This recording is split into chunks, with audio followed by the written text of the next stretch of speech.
As we walked out of here today, I said I would like to buy 10% of your financial future. I was going to write you a check today, and from this day forth, you were going to give me 10% of everything you earned.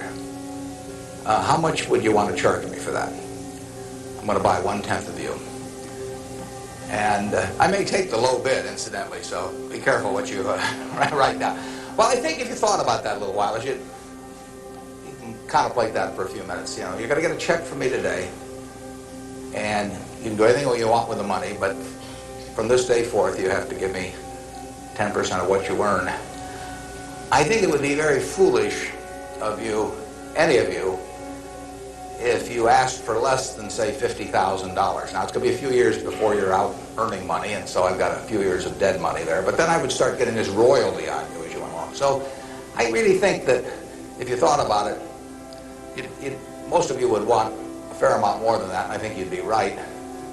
Fortunately, I didn't make this deal with anybody when I started out, so nobody's got a 10% royalty on me. But I think that $50,000 would sort of be the absolute minimum. And if you think about that, that means that right today, you are worth $500,000 because if 10% of you is worth $50,000 in cash today, your potential is worth a minimum on a 100% basis of $500,000. That is the big financial asset you've got. It's way more important what you do with that $500,000 asset that you own today than whether you decide to buy stocks or bonds, or whether you put your money in a mutual fund or pick your own stocks or anything of that sort. The biggest financial asset that you have going for you by miles is the value of your own earning power over the years. So that's really what you should focus on. If you're focusing on your financial future, that means you should focus on you. Because whether your 10% is worth $50,000 or $100,000 or $300,000, which would be $500,000 or $1 million or $3 million for all of you, whether it turns out to be one or the other is really dependent in a very large part on what you do in the next few years. All of you in this room have the brains to do extremely well in life. You've all got the energy to do extremely well in life, and then the question is, how do you apply it? If you've got a 200 horsepower motor, do you get 200 horsepower out of it? Do you get your full potential, or do you get 100 horsepower or 50 horsepower?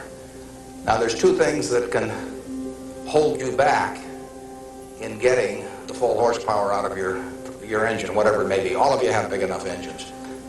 And one of those is a lack of education, but that probably isn't going to happen to very many people in this room. If you did have a lack of education, if you didn't have a chance to get a decent education in life, it wouldn't make any difference what that potential was, because you'd never unlock it.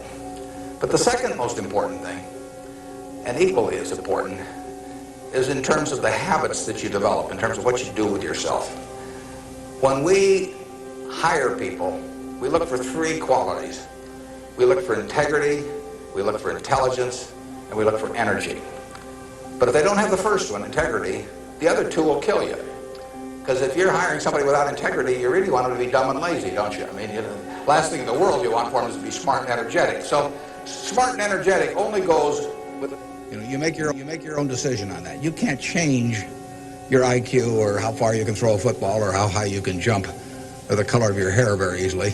But you can elect to have integrity that matches anybody else's. And if you match that with intelligence, which you have, and energy, which you have, you will get an extraordinary result, and you'd be very foolish to sell me 10% of yourself for $50,000. On the other hand, if you don't match it with that, your potential will, in a significant part, go unused.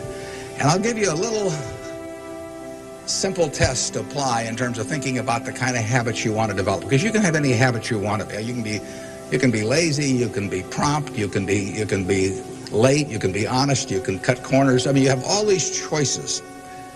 And those are choices for you to make. Nobody else is going to make them for you. And I would suggest that you play this little game with me, too. Think about the person you would most like to be in life. So maybe it's one of your contemporaries, maybe it's somebody a little older, but pick out the person you admire the most, the person that you'd change places with if you could. And then write down why you admire them. Just put it on a piece of paper. And then figure out the person that you would least like to change places with you. Who really turns you off? Who do you find repulsive?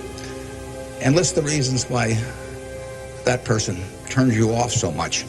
And put those down on the other side of the paper. And then look at that list. And you'll find that everything on the left-hand side, what you admire in other people, the qualities they bring to life, cheerfulness, generosity, all kinds of things. You'll find those are things you can do yourself. It's very simple. You got to apply yourself, but the habits you form in doing that early on will carry you through life. And on the other hand, you'll find that the things that make people repulsive, selfishness, obnoxiousness, all these things, egotism, are things that no one has to have. If you find those in yourself, you can get rid of them as long as you get rid of them early. So all I suggest is that you write down a list of what you admire, what you find contemptible, and decide that the ones on the admired side are ones you're going to acquire for yourself. And if you do that when you're young, it'll carry you through the rest of your life. This doesn't work if you do it when you're 50 or 60. By then the habits are too well formed. But if you do it early, behavior becomes a habit. So if you do that, 2 or 3 years from now, if you go through the same exercise, you'll find out that the person you admire the most is yourself. That can be a little dangerous under some circumstances, but it's not a bad thing. I mean, you want to be somebody you like, and you don't want to be somebody that you dislike. And form those habits early. You basically can't miss. Now, I'll give you one other small piece of advice that's just a corollary on this, and then we'll get to your questions. And that is, as a general matter, as a one piece of specific financial advice, I would say, avoid credit cards. Just forget about them. We're in various businesses that issue credit cards. The American public loves credit cards. But if you start revolving debt on credit cards, you're going to be paying 18 or 20%. And you can't make progress in your financial life going around borrowing money at 18 or 20%. You can make a lot of money by lending it out at 18 or 20% over time. If you can find anybody that's good that will borrow from you. But you don't want to be on the side of the equation that's always behind in life. I was lucky. I'd saved about $10,000 by the time I got out of school. That $10,000 was really worth millions I might have earned later on, because after you get a family and everything, the expenses roll in. But those were my tools to work with, but it was only because I was ahead of the game. If you're behind the game by $10,000 at some point and paying 18 or 20% interest on it, you'll never get out of it. So the trick, I've got a partner that says, all I want to know is where I'm going to die, so I'll never go there.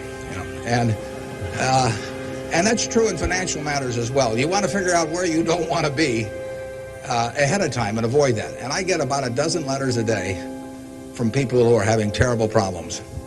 And there are 2 reasons why they have terrible problems.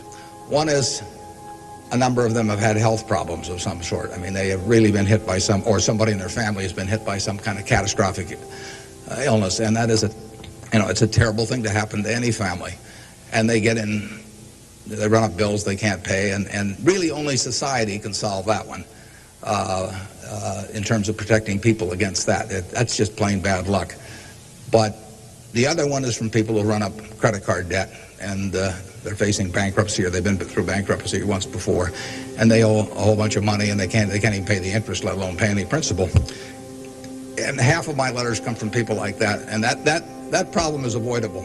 Catastrophic illness is not, but credit card debt is something you bring on yourself, and it's way better, it's way easier to stay out of trouble than to get out of trouble financially. And I will guarantee you, if you run up big credit card debt, you will be in trouble probably the rest of your life in terms of your financial situation. On the other hand, if you get ahead of the game, even if it's on a very modest scale, so that money is coming in from investing, and people owe you money, or equities owe you ownership, you'll be way ahead of the game compared to paying it, always paying your creditors every month. So my advice to you is, if you can't pay for it, don't buy it.